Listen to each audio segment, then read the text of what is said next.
Hello दोस्तों, नमस्कार। स्वागत है आपका एक बार फिर से चैनल पे। कल तक हमने देखा था उत्तराखंड में पाई जाने वाली थारू जनजाति के बारे में। आज हम थर्ड ट्राइब ऑफ उत्तराखंड जो है भोटिया जनजाति, उसके बारे में देखेंगे। ये जनजाति चमोली, उत्तरकाशी और पिथौरागढ़ डिस्ट्रिक्ट में पाई जाती है। उसी से ही रिलेटेड हम उनके बारे में जितनी भी इंपॉर्टेंट चीजें हैं जो एग्जाम में आने लायक है और जो एग्जाम में पूछी गई हैं वो सारे यहाँ पे डिस्कस करते हुए चलेंगे। पीडीएफ आपको टेलीग्राम चैनल पे मिलेगी। जो भी इस वीडियो में फैक्ट्स लिए गए हैं वो सारे परीक्षा वाणी बुक से लिए गए हैं। हिंदी मीडियम वाले अपनी बुक को ओपन करेंगे। मैं यहाँ पे साथ साथ में बोथ लैंग्वेजेस में हिंदी और इंग्लिश दोनों में बताती हुई चलूंगी, और इंग्लिश के नोट्स यहाँ पे मैंने आपके लिए बना के रखे हैं। तो जो भी आपको पीडीएफ चाहिए वो टेलीग्राम चैनल पे आपको मिलेगी। लिंक मैं आपको डिस्क्रिप्शन में प्रोवाइड करूंगी।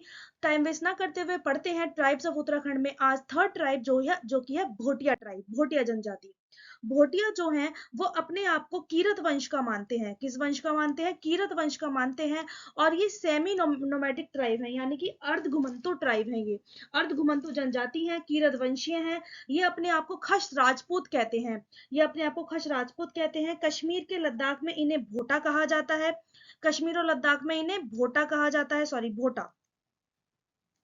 एक मिनट। कश्मीर और लद्दाख में इन्हें भोटा कहा जाता है, ठीक है। और किन्नौर, मैं ये पीडीएफ में करेक्ट कर दूंगी। हिमाचल के किन्नौर में इन्हें भोट कहा जाता है, ठीक है। कश्मीर लद्दाख में इन्हें भोटा कहा जाता है, हिमाचल के किन्नौर में इन्हें भोट कहा जाता है। और ये पिथौरागढ़ में भोटिया नामक नाम से जाने जाते हैं, ठीक है। ये पिथौरागढ़ के नदन पार्ट्स यानी कि इंडियन और नेपाल के बॉर्डर पे पाए जाते हैं। चमोली में और उत्तरकाशी में इनकी पॉपुलेशन देखी जाती है। ये 291 गांव में रहते हैं। ये 291 गांव में निवास करते हैं वृद्ध हिमालय के, ठीक है। High altitude area of great Himalayas. Uttarkashi में अंगर, जारदूंग और नेलांग नामक जगहों पर, याना, मलारी, नीति, टोला, चमोली में दूंग, मिलम, तेरांग, मौली, जोलिंग, कंकुंटी, पिथौरागढ़ में। ये इनके कुछ गांव हैं। भोटिया जनजाति के कुछ गांव हैं। भोटिया जनजाति सबसे ज्यादा महा हिमालय में पाई जाने वाली जनजाति है, ठीक है। ये महा हिमालय की सर्वाधिक जनसंख्या वाली जनजाति है।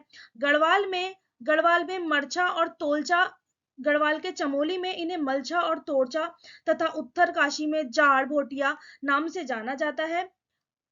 जौहरी, दरमियान, चौदंसी, व्यासी, शिका, ये पिथौरागढ़ में रहते हैं, ठीक है। ये कुछ जनजातियों के नाम हैं जो अलग अलग जगहों पे पाए जाते हैं, जैसे कि चमोली में मरछा और तोलचा, उत्तरकाशी में जाड़ भोटिया रहते हैं, जबकि कुमाऊं के पिथौरागढ़ में जौहरी, दमिया, चौदंसी, व्यासी और शोका भोटिया रहते हैं। इनकी भाषा जो है, ये 6 प्रकार की भाषा बोलते हैं जो कि तिब्बती और भरमी भाषा परिवार से संबंधित है। ये तिब्बतन और बर्मीज फैमिली से रिलेटेड जो लैंग्वेजेस हैं, 6 टाइप की लैंग्वेज ये बोलते हैं। इनका फिजिकल स्ट्रक्चर कैसा है, इनकी शारीरिक संरचना कैसी है? ये तिब्बतन और मंगोलियन रेस के मिक्सचर है। ये इनमें तिब्बतन और मंगोलिया जाति के मिश्रण पाए जाते हैं। इनका कद छोटा होता है, हाइट इनकी छोटी होती है, सर बड़ा होता है, ब्रॉड हेड होता है, राउंड फेस होता है, छोटी आंखें होती हैं, नोज फ्लैट होती है, और कॉम्प्लेक्शन इनका पेल होता है, यानी कि इनका पीत वर्ण होता है, ठीक है। इनके शरीर पर बाल नहीं होते हैं, और जो इनके सर के बाल होते हैं वो ब्राउन कलर के होते हैं, ठीक है। ये था इनका फिजिकल स्ट्रक्चर, यानी कि शारीरिक संरचना। इनके आवास, इनके घर, ये शीतकालीन के अलावा, यानी कि विंटर्स के अलावा 2134 से लेकर 3648 मीटर की ऊंचाई पर पाए जाते हैं। और ये उन जगहों पर रहते हैं जहां पे ग्रासलैंड पाए जाते हैं, ठीक है। ये अपने हाउसेस किससे बनाते हैं? ये अपने हाउसेस लकड़ी से बनाते हैं। They build their houses by wood. और ये अपने घरों को मैथ नाम से पुकारते हैं। इनके घरों का जो नाम है वो है मैथ। ये जो एक्स्ट्रा में आपके नाम को एक्स्ट्रा मैं आपको यहाँ पे बता रही हूँ ना, जो भी एक्स्ट्रा टर्मिनोलॉजीज है जो स्पेसिफिक जनजाति रिलेटेड है वो आपको याद रखना है। जैसे कि अपने निवास को मैथ कहते हैं। जैसे ही सर्दी आती है, ये हाइट से उतर के नीचे आ जाते हैं। गुंडा और मुंसा इनके विंटर शेल्टर्स हैं। इनके जो शीतकालीन शेल्टर्स है, शीतकालीन आवास है, कौन कौन से? गुंडा और मुंसा, ठीक है। लकड़ी का इस्तेमाल करते हैं अपने घर बनाने के लिए, और इनके घर का जो मुख्य द्वार होता है वो छोटा होता है, ठीक है। इनका परिधान, इनके क्लोथ्स कैसे होते हैं? आदमी जो होते हैं, इनके जो मेन होते हैं, वो रंगा नामक एक कोट पहनते हैं जो नी लेंथ तक होता है, यानी घुटनों तक होता है। गाजू और खग चासी वुलन पजामा होता है। जो भी मैं यहाँ पे नाम बता रही हूँ याद रखने हैं, बहुत ज्यादा इंपॉर्टेंट है, ठीक है। चुगंती और चुकाल ये उनकी कैप का नाम होता है। बांके वो शूज को कहते हैं। कौन से शूज? ऊनी शूज। औरतें जो होती हैं वो च्यू माला पहनती हैं। च्यू माला एक टाइप की मैक्सी लाइक ड्रेस होती है, फुल स्लीव्स की, पूरे बाजू की। च्यू नामक एक ड्रेस होती है जो हाफ स्लीव्स की होती है, मैक्सी जैसी ही। च्यू काला कैप को कहते हैं, ठीक है। च्यूवती और जूजिया एक क्लोथ होता है जो अपने वो वेस्ट के अराउंड बांधते हैं, यानी कि अपनी कमर के अराउंड एक क्लोथ, एक कपड़ा बांधते हैं, जिसे च्यूवाती और जूजिया कहते हैं, ठीक है। इसके बाद इनका फूड, इनका खाना किस तरीके का होता है? चावल और रागी यानी कि मडुए का ये सेवन करते हैं। रोटी को ये कुट्टो कहते हैं। बड़े साइज की रोटी को पूली कहते हैं। पतौड़ बनाते हैं। जौ मंडुआ और गेहूं से सत्तू बनाते हैं, जिसे सिल्डू कहते हैं। चावल और सॉरी पल्सेस और वेजिटेबल, दालें और सब्जियों को ये चामा कहते हैं। ये अपने सर्दियों के लिए जो मीट होता है, जो नॉनवेज होता है, उसे ड्राई फॉर्म में सुखा के रखते हैं, ठीक है। जया नामक एक इंपॉर्टेंट ड्रिंक पीते हैं जो किससे बनती है? मिल्क से, बटर से, चाय पत्ती से, नमक से और पेड़ की छाल से और गर्म पानी से। और इनकी दो ड्रिंक और होती हैं, चैकती और छांग। चैकती और छांग जो होती है वो मदिरा होती है, ये इनकी ड्रिंक्स है। जया ये कॉमनली यूज करते हैं रेगुलर बेसिस पे। चैकती और छांग ये यूज करते हैं स्पेशल ओकेजन्स में, ठीक है। इनका सोशल सिस्टम कैसा है? सामाजिक संरचना कैसी है?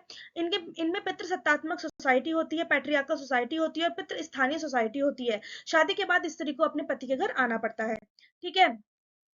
इनकी जो प्रॉपर्टी होती है, जब इनके पिता जीवित होते हैं तभी इनमें प्रॉपर्टी बांट दी जाती है। पहले इनमें यूथ होम्स यानी कि युवा गृहों का प्रचलन था, जिसे रंगबंग कहा जाता था। अभी प्रचलन बंद हो गया है। इस रंगबंग में क्या था? गांव के बाहर एक अलग गृह बनाया जाता था, जिसमें रात्रि काल में गांव के सभी अविवाहित युवा और युवतियां नृत्य और गीत आदि गाते थे और मनोरंजन करते थे और अपने विचारों का आदान प्रदान करते थे। इस समय युवा युवतियों के बीच यहाँ पे प्रेम संबंध भी स्थापित हो जाते थे, जो कभी कभी विवाह में परिवर्तित हो जाते थे। लेकिन ये पहले होता था रंगमंग, अब नहीं होता। मैरिज का प्रपोजल लड़के की साइड से जाता है, यानी कि दूल्हे की साइड से जाता है, ठीक है। मैरिज रिचुअल्स इनके परफॉर्म होते हैं इनके शीतकालीन आवास में, इनके विंटर रेजिडेंस में। भोटिया कम्युनिटी में दो तरीके की मैरिज होती हैं, शादियों को दामी कहते हैं। दो तरीके की रिचुअल्स होते हैं, कौन कौन सी? तत्सात और दमोला, ठीक है। दो तरीके की प्रणाली मिलती है। तत्सात में जो बाराती होते हैं वो लड़की के घर आते हैं, और दमोला में जो लड़की होती है उसको अपने घर ले जाया जाता है बारातियों द्वारा, ठीक है। एंगेजमेंट सेरेमनी पाई जाती है, एंगेजमेंट सेरेमनी को ये थोची कहते हैं, ठीक है। शादी के दौरान on the occasion of wedding people do पौड़ा डांस। जो लोग होते हैं वो पौड़ा डांस करते हैं, हैंकी और रुमालों को हाथ में लेके, ठीक है। पौड़ा डांस पूछा जा सकता है, पौड़ा डांस किस जनजाति से बिलोंग करता है? वो है भोटिया जनजाति, ठीक है। They call the relatives as स्वरा। अपने सगे संबंधियों को, अपने संबंधियों को ये स्वरा नामक स्वरा कहते हैं। रिलीजन या फिर धर्म, उत्तरकाशी के भोटियों के अलावा जिन्होंने बुद्धिज्म अपना लिया, बाकी सारे भोटिया हिंदू रिलीजन फॉलो करते हैं। उत्तरकाशी के जो भोटिया हैं वो बुद्धिज्म फॉलो करते हैं और बाकी सारे भोटिया हिंदू रिलीजन फॉलो करते हैं। भोटिया सोसाइटी में जब कोई मृत्यु को प्राप्त हो जाता है, जब कोई इस दुनिया को छोड़कर चला जाता है, तो उनकी शांति के लिए ग्वन संस्कार होता है। कौन सा संस्कार होता है? ग्वन संस्कार, ठीक है। ये कंडाली नामक फेस्टिवल भी मनाते हैं, जो 12 साल में एक बार मनाते हैं, ठीक है। ये इंपॉर्टेंट है, एग्जाम में पूछा जा सकता है। कंडाली नामक फेस्टिवल किस जनजाति को बिलोंग करता है? वो है भोटिया जनजाति। अपने मनोरंजन के लिए विभिन्न विभिन्न प्रकार के गीत गाते हैं, जैसे कि तुबेरा, ये रसिया नामक गीत है। बाजियो, ये वीर रस गीत है। तिमाली, ये समाज पे डिपेंडेंट, सामाजिक गीत है, ठीक है। सामाजिक विषय पर गीत है। और इनका एक वाद्य यंत्र होता है जिसका नाम है हुड़के, और ये इंपॉर्टेंट है, प्रीवियस ईयर क्वेश्चन है, पूछ लिया गया था। हुड़के क्या है? म्यूजिकल इंस्ट्रूमेंट है, गले में पहनने वाला है, हाथ में पहनने वाला है, पैर में पहनने वाला है, कोई ज्वेलरी है, इस टाइप से। तो हुड़के क्या है? हुड़के एक म्यूजिकल इंस्ट्रूमेंट है जो भोटिया जनजाति बजाती है अपने मनोरंजन के लिए। इनकी अर्थव्यवस्था कैसी होती है, इनकी इकोनॉमी कैसी होती है? ये एग्रीकल्चर, एनिमल हस्बेंड्री और वुलन क्लॉथ के बिजनेस पर डिपेंड होते हैं, यानी कि कृषि, पशुपालन और ऊनी दस्तरकारी पर ये आधारित होती है इनकी इकोनॉमी, ठीक है। ये गर्मियों में टेरेस फार्मिंग भी करते हैं, यानी कि सीढ़ी नुमा खेती भी करते हैं गर्मियों में। पर्वत के ढलानों पर सीढ़ी नुमा खेती करते हैं गर्मियों में, ठीक है। झूम प्रणाली पर डिपेंड ही कातिल वधी काटिल विधि की खेती भी काटिल विधि की सिस्टम भी अपनाते हैं खेती करने के लिए, जैसे कि जंगल का कुछ एरिया को जला दिया जाता है, जला के उसको खेती के लिए उपयोग किया जाता है और वहां पर फसलें उगाई जाती हैं।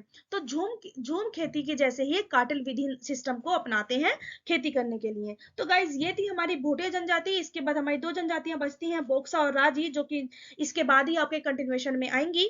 आई होप आपने जौनसारी, थारू और इससे पहले जो जनजाति मैंने आपको पढ़ाई थी वो आपने पढ़ी होंगी, जो जौनसारी और थारू जनजाति। आपको समझ में आ रहा है वीडियो?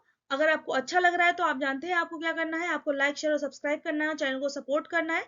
ठीक है, सारे यूकेपीएससी से जितने भी इंपॉर्टेंट पॉइंट टॉपिक्स है मैं सारे आपके लिए यहाँ पे लाऊंगी, कुछ हम नहीं छोड़ेंगे, जितना भी उत्तराखंड पॉइंट ऑफ व्यू से आने वाला है कुछ भी नहीं छोड़ेंगे।